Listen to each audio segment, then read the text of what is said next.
পুরো জাতিকে যখন অপরাধী করে রাষ্ট্রের কাছে বিচার চেয়ে না ফেরার দেশে পাড়ি জমিয়েছেন মাগুরার ৮ বছরের ধর্ষণের শিকার শিশু আসিয়া, ঠিক তখনই যেন লালমনিরহাটের হাতীবান্ধায় ঘটে গেল একটি হৃদয় বিদারক ঘটনা।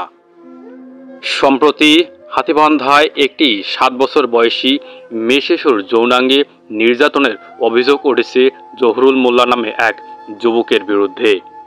জানা যায়, জহুরুল মোল্লা ওই মেয়েটির বাড়ির পাশে বিদ্যুতের খুঁটির কাজ করার সময় মেয়েটির বাড়িতে কাউকে না পেয়ে সেই সুযোগকে কাজে লাগিয়ে ওই মেয়েটিকে তার বিছানায় শুয়ে তার যৌনাঙ্গে শক্ত জিনিস দিয়ে নির্যাতন করেন।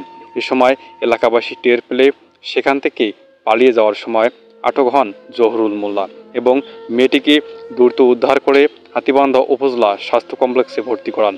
এরপর উন্নত চিকিৎসার জন্য লালমনিরহাট স্বাস্থ্য কমপ্লেক্সে ভর্তি করান। পরে হাতীবান্ধা থানা পুলিশকে খবর দিলে হাতীবান্ধা থানা পুলিশ দ্রুত সেই জহুরুল মোল্লাকে গ্রেপ্তার করে। জহুরুল মোল্লার বাড়ি বরিশাল জেলায়। বিষয়ে হাতীবান্ধা থানার ওসি মাহমুদুন নবী বলে, জহুরুল মোল্লাকে গ্রেপ্তার করা হয়েছে এবং শিশুটিকে উন্নত চিকিৎসার জন্য লালমনিরহাট জেলা স্বাস্থ্য কমপ্লেক্সে ভর্তি করা হয়েছে।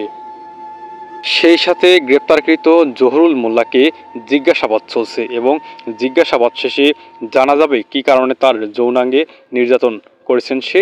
তারপর জিজ্ঞাসাবাদ শেষে আপনাদের সকলকে বিস্তারিত জানানো হবে। আজিজুল ইসলাম, নিউজ প্রতিভা, লালমনিরহাট।